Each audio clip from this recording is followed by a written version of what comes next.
I'll let you guys just kind of take it away on just, you know, how this all came about in the song itself. It started with my cousin sending a Danish song about 2 years ago, something like that.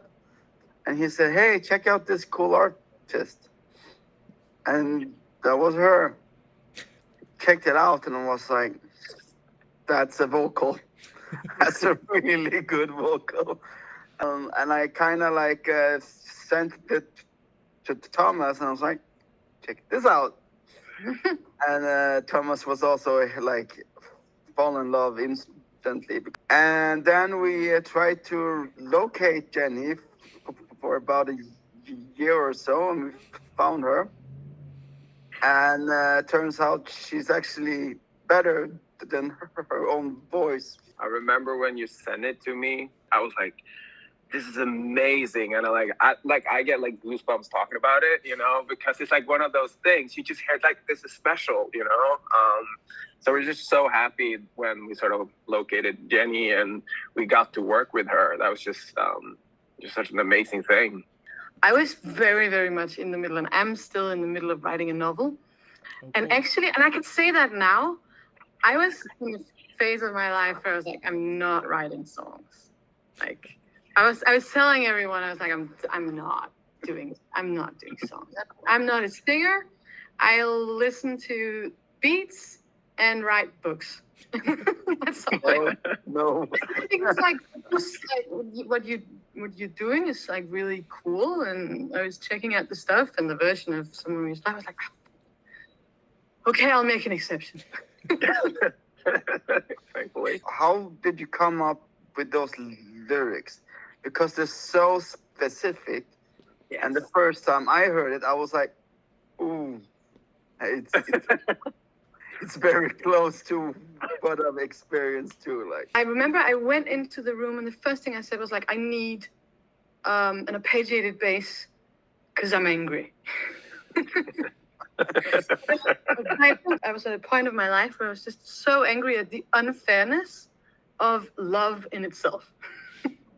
Just like the unfairness of the fact that a person can be in love with someone and it is not reciprocated. Yes, you know what I mean. And kind of like how horribly harsh that situation is. And the fact that you can go from like, oh, it's great, and you have these people and they love each other, and it's like all the music that you listen to, it can kind of translate into it, and you're in fairy tale land. And then one of them just goes, no, I'm not there anymore. And that was kind of like the basis for the song. And then there was the Oscar Wilde quote. Oscar Wilde, he has kind of like this very arrogant style, like when he writes. And he's writing about a character that looks at his ex. And he writes like, nothing is as disgusting to us as the emotions of someone we've ceased loving. Because he's looking at his ex and he's just thinking that his ex is disgusting. And that all the emotions that are going on over there is just stupid and not nice. And then as I was writing it, I started kind of imagining a certain situation kind of in a bar of running into your ex. So like when a song starts, it's kind of more of a breakup situation. You're leaving already and I can feel the love retreating. You're kind of watching it happen, that kind of twist.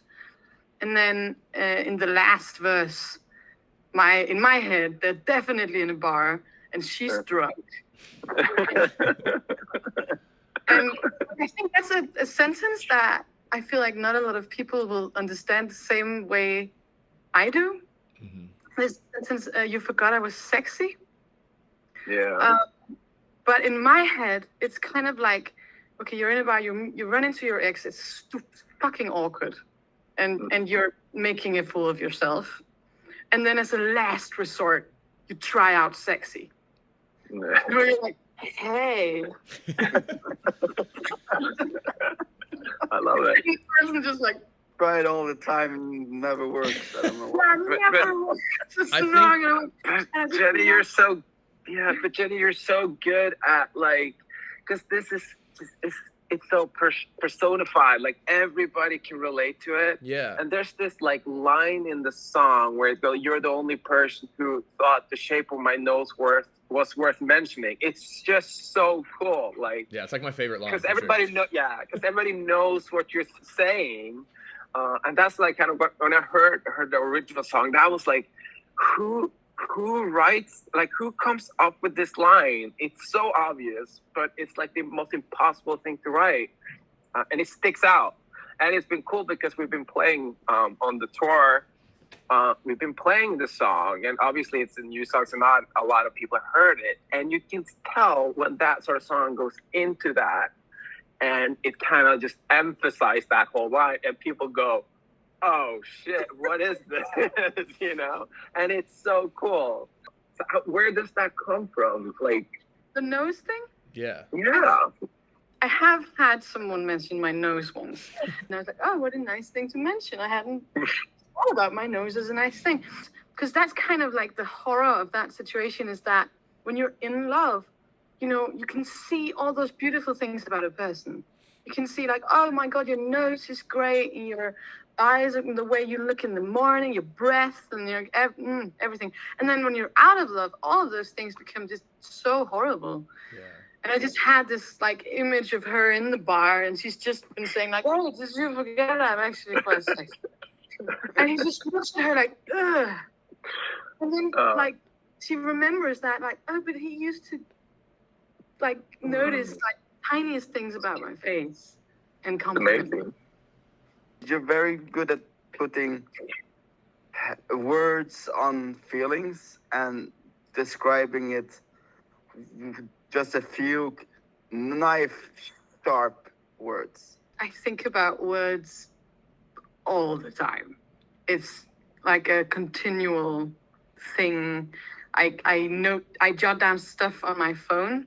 Like if I overhear people on the street saying something that I think is cute, or like a funny phrase, or if I get a picture in my head or something like that, all the time I'm kind of searching, and then usually like there'll be like sentences that I'm trying to jam into songs, like, and then finally I'll kind of figure, oh, there it was. Something that is very special about you is your dialect and your character of your voice. It feels like raw Danish English, but there's that little Danish accent to it out there somewhere. And the only way I can describe the same way is when you listen to Björk. And there's this strong Icelandic character in her voice. I always loved when there's something weird going on, because it feels like, okay, I can hear who is singing. So is that something you like have practiced up, or is it just there?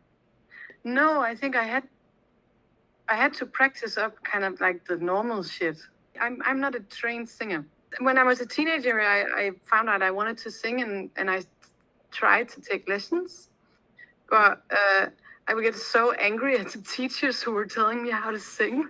And my mom was like, I'm paying him to do that.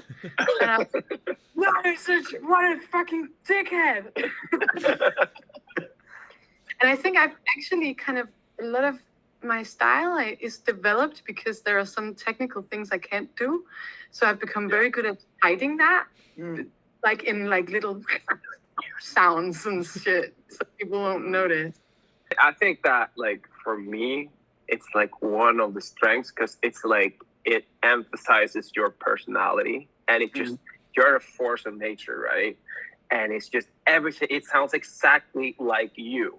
When people see this, hopefully, and then listen to the song, it makes everything. It makes sense, and it needs to be like that. If you were a trained singer, it wouldn't be as great.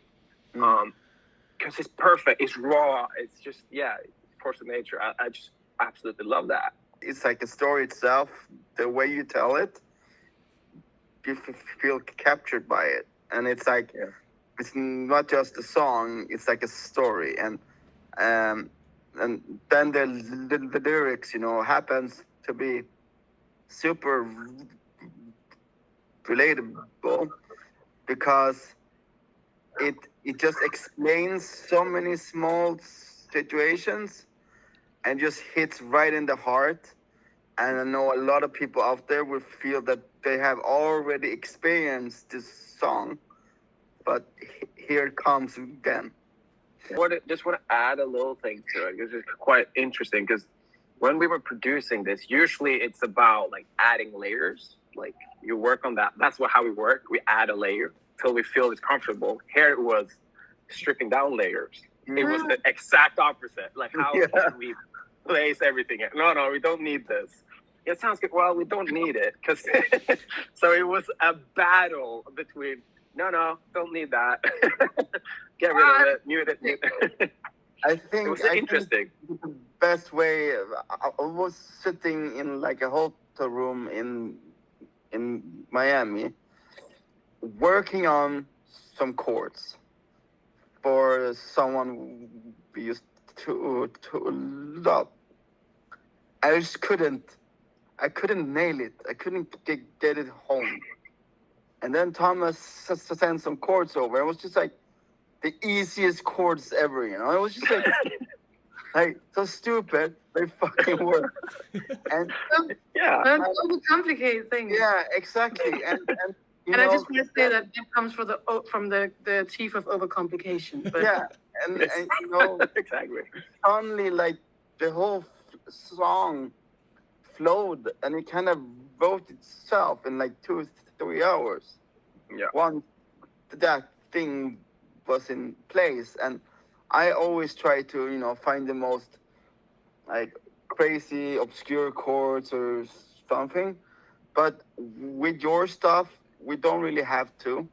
On the peaceful avenues, it's more complicated songwriting, but it's just quite easy. It's just a different way of thinking of like scales and atmosphere, and I think it's one of the most adult songs me and Thomas have done so far.